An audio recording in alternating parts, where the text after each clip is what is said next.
मैं हूं अभिषेक मिश्रा और आज के इस वीडियो में हम लोग देखने वाले हैं 12वीं कक्षा की 9वीं कविता स्नेक के बारे में, जो डीएच लॉरेंस के द्वारा लिखी गई है। कविता शुरू करने से पहले हम लोग कवि का परिचय देखते हैं। कविता थोड़ी सी लंबी है, इसलिए थोड़ा तेज तेज पढ़ने का कोशिश करेंगे। कवि परिचय में जो भी महत्वपूर्ण बातें हैं जो ऑब्जेक्टिव में पूछी जा सकती हैं, उनको मैंने हाईलाइट कर दिया है, उनको आप ध्यान से देख लीजिएगा।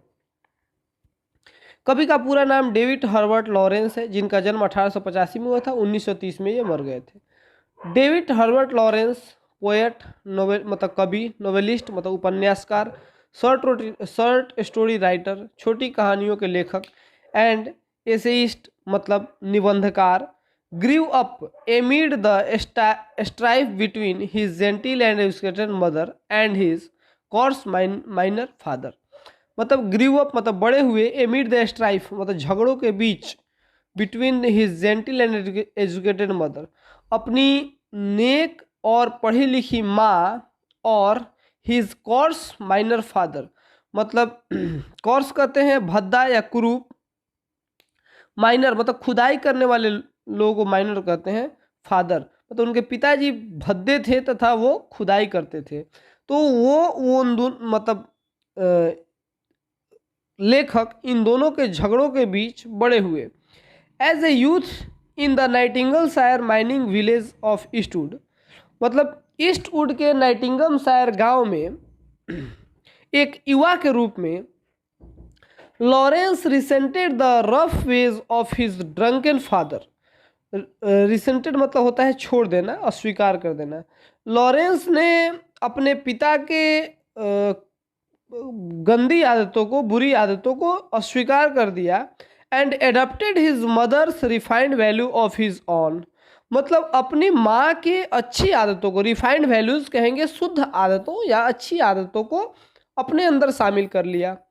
However he grew in maturity as a writer यद्यपि या जबकि जैसे वो बड़े हुए, मेच्योर हुए, एक लेखक के रूप में प्रौढ़ हुए, he rejected the gentility of his mother represented मतलब उनकी माँ की सिखाई गई आदतों को वो धीरे धीरे भूल गए, मतलब अस्वीकार कर दिए। And began to see his father earthiness as a virtue और अपने पिता के मतलब जीवन के ढंग को, अर्थीनेस का मतलब होता है सांसारिकता, जीने का तरीका है ना, अपने पिता के जीने के तरीके को वर्च्यू के रूप में देखने लगे। वर्च्यू कहते हैं मतलब नैतिक गुण, उनके पिता के मतलब जीवन जीने के तरीके को नैतिकता देखने लगे, पिता में अच्छाई ढूंढने लग गए थे ये। He wrote of primitive and natural क्या है पैशंस। इसका मतलब हुआ कि उन्होंने प्राचीनता और प्राकृतिक गुणों के बारे में लिखा। ठीक है, प्रिमिटिव मतलब होता है प्राचीनता, पुरानी बातें, एंड नेचुरल पैशंस मतलब नेचुरल मतलब प्राकृतिक गुणों के बारे में लिखा।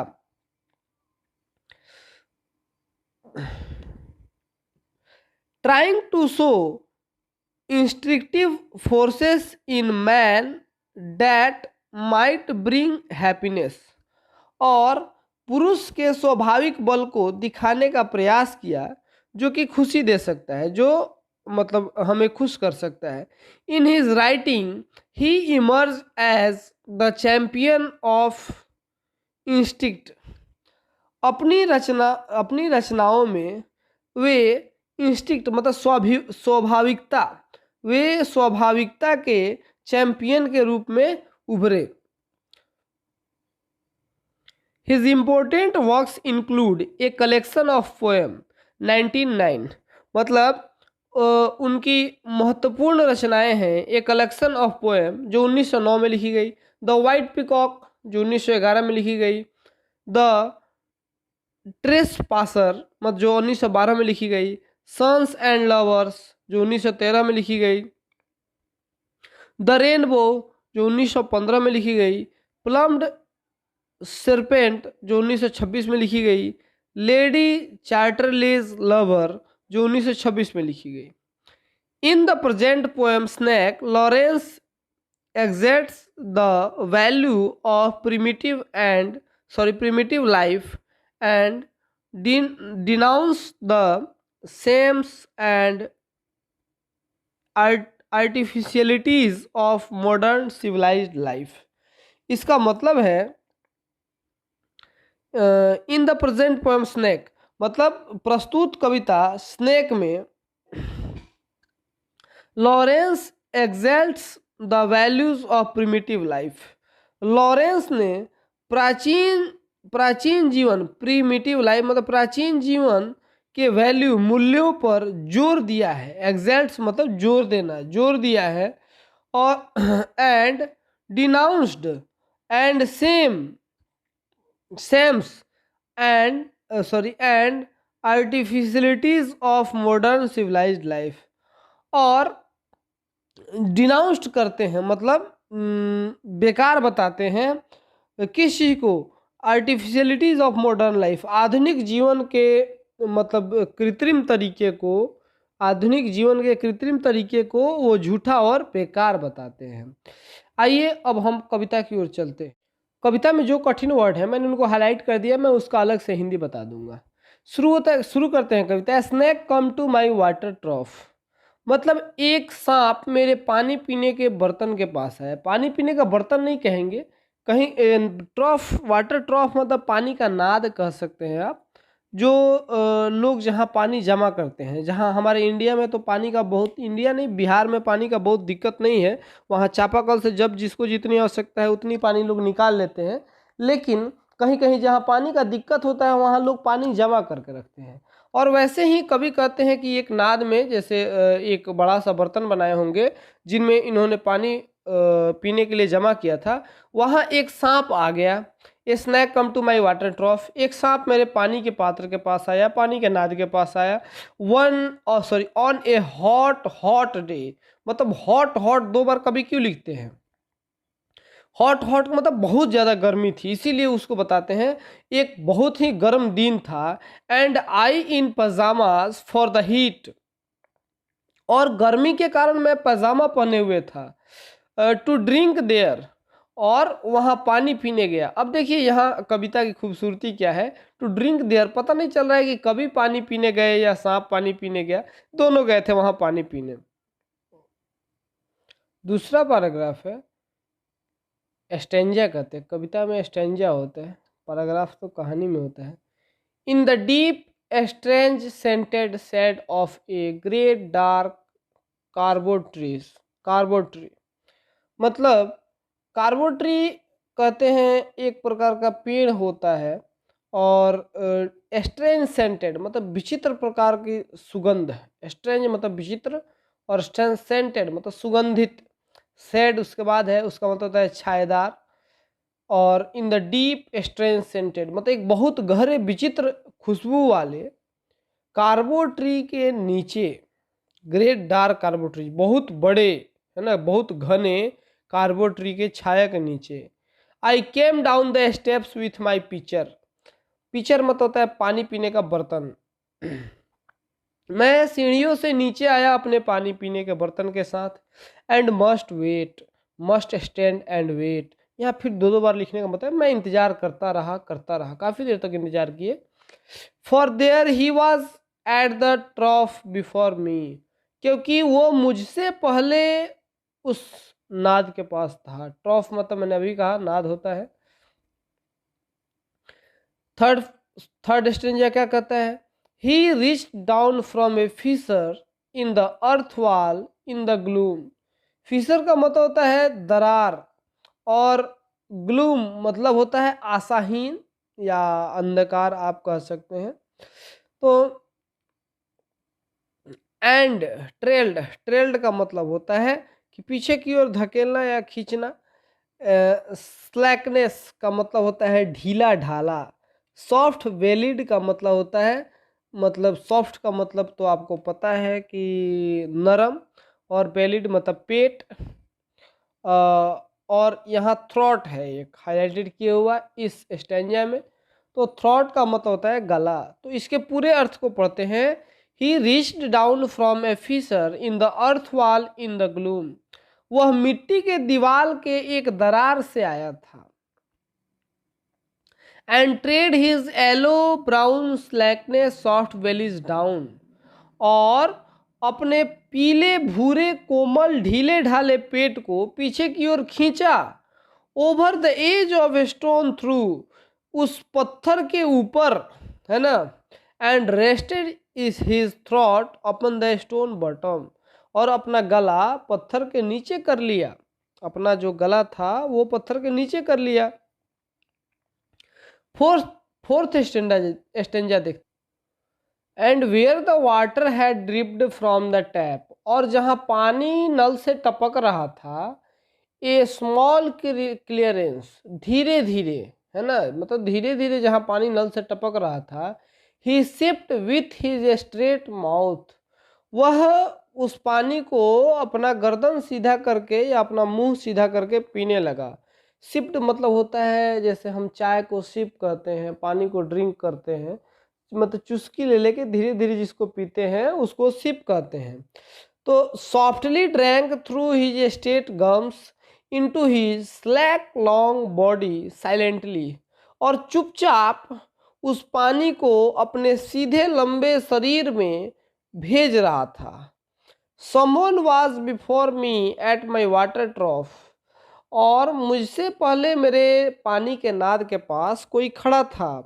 And I like a second Qamar waiting, और एक दूसरे आगंतुक की तरह, दूसरे आने वाले की तरह मैं इंतजार कर रहा था। ही lifted his head from his drinking, उसने अपना पानी पीते हुए सिर ऊपर उठाया, एज कैटल डू, जैसे मवेशी उठाते हैं। एंड लुक्ड एट मी वैगुअली, और मेरी तरफ अस्पष्ट रूप से देखा, एज ड्रिंकिंग कैटल डू, जैसे पानी पीते हुए पशु करते हैं। पानी पीते हुए पशु कैसे छुपके से देखते हैं आँख से एक तरफ से, उसी को कह रहे कवि। And flickered his two forked tongue from his lips, और अपने दो भागों में बटे हुए जीभ को लपलपाया, मतलब टू फ्रॉक्ड टोंग मतलब दो भागों में बटा जीभ, फ्लिकर्ड मतलब लपलपाना। एंड म्यूज्ड ए मोमेंट, और एक क्षण के लिए रुक गया। And stooped and drank a little more, stooped मतलब झुकना, सिर झुकाना, और थोड़ा सिर झुकाया और थोड़ा और पानी पिया। बीइंग मतलब जीव, अर्थ ब्राउन मतलब भूरे रंग का जीव, अर्थ गोल्डन मतलब सुनहरे रंग का जीव, मतलब भूरे और सुनहरे रंग का जीव। From the burning bowels of the earth, burning bowels कहते हैं आंत को, तो और जो बहुत ज़्यादा गर्म होता है, तो यहाँ कहने का मतलब पृथ्वी की गहराई से जो भूरे पीले रंग का जीव बाहर आया था। On the day of Sicilian July, मतलब जुलाई तो आप जानते ही हैं, सिसिली एक जगह का नाम है जहाँ बहुत गर्मी पड़ता है शायद, तो सिसिलियन जुलाई मतलब जहाँ बहुत गर्म जुलाई होता है। विथ इटना स्मोकिंग, इटना एक ज्वालामुखी का नाम है, और स्मोकिंग मतलब फूटना, मतलब ये कह रहे हैं कि सिसिलियन जुलाई में वह बाहर आया था पृथ्वी के नीचे से, गहराई से, जैसे लग रहा था कि मतलब इतना ज्वालामुखी फूट रही हो, इतनी ज़्यादा गर्मी थी। कभी यहाँ गर्मी का वर्णन करते हैं। The voice of my education said to me, मेरी अंदर की आवाज़ ने कहा, I he must be killed, उसे मार देना चाहिए। For in Sicily the black snakes are innocent, the gold are venomous, मतलब लेकिन सिसली में काले सांप निर्दोष होते हैं, सुनहरे जो होते हैं वो खतरनाक होते हैं। And voice in me said, और मेरी अंदर की आवाज़ ने कहा, if you were a man, अगर तुम आदमी हो, माने पुरुष हो, you would take a stick and break him now and finish him off, तो तुम एक छड़ी उठाओ और उसे ख़त्म कर दो। किसको? सांप को। But must I confess how like how I like him, लेकिन मैंने यह स्वीकार किया, कन्फेस मतलब होता है स्वीकार करना, मानना। हाउ आई लाइक्ड हिम, मैंने कितना पसंद किया था। उस सांप को। How glad I was he had come like a guest in quiet to drink at my water trough. और मैं कितनी मतलब मुझे कितनी खुशी हुई थी जब वह मेरे पानी के नाद के पास चुपचाप अतिथि की तरह आया था। And depart peaceful pacified and thankless into the burning bowel of his earth. और शांतिपूर्वक शांत और अकृतज्ञ होकर चला गया इस धरती की उबलती हुई आंत में। मतलब मैं कितना खुश हुआ था जब वह मेरे नाद के पास आया था, और वह पीसफुल मतलब शांति से, और पेसिफाइड मतलब शांति से होता है, और शांति से थैंकलेस होकर मतलब वो अकृतज्ञ होकर बिना थैंक यू बोले हुए वह धरती की आंत में चला गया। वाज इट कॉवर्डाइस, क्या यह कायरता है? कॉवर्डाइस मतलब होता है कायरता। That I dared not kill him, कि मुझे उसे मारने की हिम्मत नहीं है, मैं उसे मारने की हिम्मत नहीं कर पा रहा हूँ। वाज इट प्रिजर्विटी, क्या यह प्रतिकूलता थी? मतलब प्रिजर्विटी मतलब प्रतिकूलता, मैं उसके अनुकूल नहीं था इसलिए मैं कर रहा था। That I long to talk to him, कि मैंने उससे बात करना चाहा। वाज इट ह्यूमिलिटी, क्या यह विनम्रता थी? टू फील सो ऑनर्ड, मतलब खुद को बहुत सम्मानित महसूस करने की। आई फेल्ट सो ऑनर्ड, मैं बहुत सम्मानित गौरवान्वित महसूस कर रहा था। एंड एट दोज वॉइसेस, और फिर उन आवाज़ों मैंने फिर वे आवाज़ें। If you were not afraid, मैंने उन आवाज़ों ने कहा अगर तुम मुझसे डरते नहीं हो यू वुड किल हिम, तो तुम उसे मार दो। And truly I was afraid, और सच में मैं डरा हुआ था। आई वॉज मोस्ट अफ्रेड, मैं बहुत डरा हुआ था। But even so honoured still more, लेकिन मैं फिर भी सम्मानित महसूस कर रहा था। That he should seek my hospitality, और वह मेरे इस सेवा को याद रखेगा। सीख मतलब याद रखना, हॉस्पिटलिटी मतलब सेवा या सत्कार, मेरे इस सत्कार को वह याद रखेगा। From out the dark door of secret earth, धरती के भीतर के अंधेरे में भी। ही ड्रैंक एनफ, उसने पर्याप्त पानी पी लिया। एंड फ्लिकर्ड हिज हेड ड्रीमली, और अपना सिर उठाया। ड्रीमली मतलब होता है ढंग से। As one who has drunken, उस ढंग से अपना सिर उठाया जैसे कि वह पानी पी लिया हो, या जैसे पानी पिया हुआ आदमी या पानी पिया हुआ कोई जीव सिर उठाता है। And flickered his tongue like a forked night on the air so black, और अपना जीव ऐसे लपलपा रहा था जैसे मतलब देखिए fourth night on the air so black, so black मतलब है बहुत काला, उसका जीव बहुत काला था। Fourth night on the air का मतलब होता है, फोर्थ मतलब होता है कि दो भागों में बटा हुआ, और या बटा हुआ उस सांप का जीव जो होता है वो दो भागों में बटा हुआ होता है। और नाइट ऑन द एयर जैसे कि वो इतना काला था, उसके लिए इन शब्दों का उपयोग किया गया है। इसका अर्थ होगा and flickered his tongue like a fork night on the air so black, और अपना जीभ लपलपाया जो काफ़ी काला था और दो भागों में बटा हुआ था।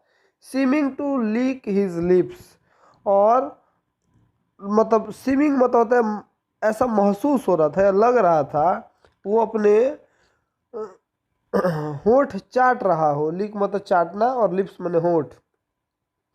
And looked around like a god unseeing into the air, और भगवान की तरह चारों ओर हवा में देखा, जैसे लग रहा था भगवान देख रहे हो। And slowly turn his head, और धीरे से अपना सिर उठाया या सिर घुमाया। And slowly very slowly as if thrice a dream, और मतलब धीरे बहुत धीरे अपना सिर घुमा रहा था। As if thrice a dream मतलब जो बहुत धीरे को कह सकते हैं।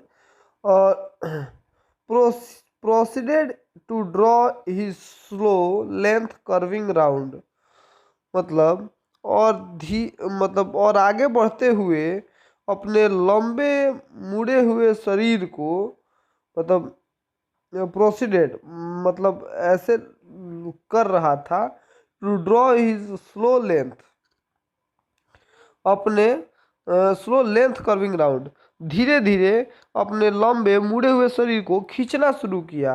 And climb again the broken bank of my wall face, और दोबारा मेरी दीवार के टूटे हुए भाग पर चढ़ गया।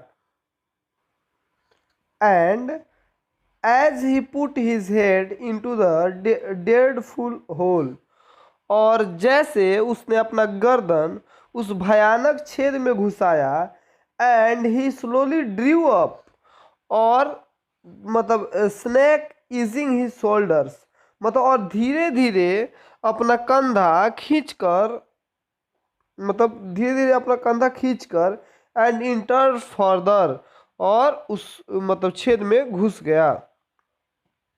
उसने अपना सिर उठाया और भयानक छेद में घुसाया, और धीरे धीरे कंधे को खींचकर उसमें घुस गया। A sort of horror, a sort of protest against his withdrawing into the horrid black hole, एक भयंकर दृश्य, एक विरोध का दृश्य जो उसके अंधेरे भयंकर छेद में जाने का था। Deliberately going into blackness and slowly drawing himself after, वह जानबूझकर उस अंधेरे में चला गया और धीरे धीरे खुद को अंदर खींच लिया। मतलब डेलिबरेटली मतलब होता है जानबूझकर। Overcame me now his back was turned, और मुझे मतलब पछाड़ते हुए, मतलब वो इनको छोड़कर और वो चला गया था बिल में, उसको कह रहे मुझे पछाड़ते हुए उसका पीछे का भाग घुमा हुआ था, उसका जो पूंछ था वो घुमा हुआ था। ये वो जब बिल में घुस गया तो थोड़ा सा उसका पूंछ लटका हुआ था जो इनको घुमा हुआ दिखाई दे रहा था। आई लुक्ड राउंड, मैंने चारों ओर देखा। I put down my picture, और मैंने अपना बर्तन नीचे रखा। And picked A clumsy log, और एक हल्का लकड़ी का टुकड़ा उठाया। क्लमजी लॉग मतलब हल्का लकड़ी का टुकड़ा। And threw it at the water trough with clatter, clatter मतलब आवाज करना, और आवाज करते हुए उसे पानी के नाद के पास फेंका। I think it did not hit him, मैंने सोचा कि इससे उसे चोट नहीं लगेगी। But suddenly the part of him that was left behind, लेकिन अचानक जो उसके शरीर का भाग पीछे छूटा हुआ था, कन्वल्स्ड इन अनडिग्निफाइड हेस्ट, अनडिग्निफाइड हेस्ट मतलब होता है कि न चाहते हुए भी, नफरत की तरह। तो कन्वर्स्ड इनटू अनडिग्निफाइड हेस्ट मतलब हुआ कि अचानक हिलने लगा बेचैनी से, ठीक है। Withered like lightning and was gone, मतलब वह बिजली की तरह छटपटा गया, मतलब उसका जो पूंछ था वो बिजली की तरह मतलब चलने लगा। एंड वाज गॉन, और वह चला गया। इनटू द ब्लैक होल, उस अंधेरे छेद में। The earth lipped fissure in the wall front, और दीवार के सामने की उस दरार में। At which in the intense still noon, और आई स्टार्टेड विथ फैस्किनेशन, मतलब और पछतावे के साथ, फैस्किनेशन मतलब होगा पछतावा, और पछतावे के साथ मैं वहाँ दोपहर तक देखता रह गया। And immediately I regretted it, और तुरंत मैं पछतावा करने लगा। रिग्रेटेड मतलब होता है पछतावा करना। आई थ्रू हाउ पैल्ट्री, मतलब मैंने paltry how vulgar what a mean act, मतलब कहने का मतलब है कि मैंने सोचा, आई थॉट मैंने सोचा, हाउ पैल्ट्री कितना घटिया, हाउ वल्गर मतलब कितना भद्दा, व्हाट ए मीन एक्ट और कितना छोटा काम किया है मैंने। I depressed myself and the voices of my accursed human education, मैं खुद से घृणा करने लगा और मैं अपने उस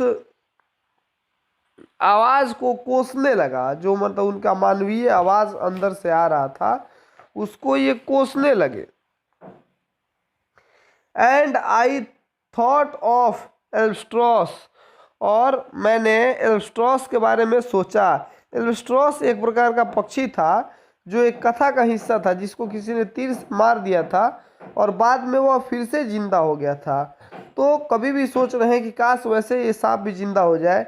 and wished he would come back my snake, और मैंने सोचा कि मेरा सांप भी उस एल्स्ट्रॉस की तरह बाहर आ जाएगा। For he seemed me again like a king, और मुझे वह अब एक राजा की तरह लग रहा था। Like a king in exile, और वैसा राजा जिसे देश से निकाल दिया गया हो। अनक्राउंड इन द अंडरवर्ल्ड, और धरती के नीचे बिना ताजों वाला राजा, मतलब वैसा राजा जिसके सिर पे ताज नहीं हो और वह धरती के नीचे रहता हो, अंडरवर्ल्ड का राजा हो। Now due to be crowned again, और उसे फिर now due to be crowned again, और उसे फिर से दोबारा ताज पहनाया जाएगा। पैराग्राफ है, and so I missed my chance with one of the lords of life, और इस प्रकार मैंने मतलब अंतिम मौका खो दिया अपने जीवन के राजा को ताज पहनाने का। विस्ट माई चांस, मैंने मतलब मौका खो दिया। With ones of the lords of my life, मतलब अपने जीवन के राजा को ताज पहनाने का मैंने चांस खो दिया। And I have something to expiate, और मेरे पास मतलब मुझे प्रायश्चित करना होगा। ए पीटीनेस, एक मतलब इस छोटे से काम के लिए। ठीक है, तो उम्मीद करता हूँ कि आपको ये सब समझ में आया होगा, और आज के लिए बस इतना ही। Thank you.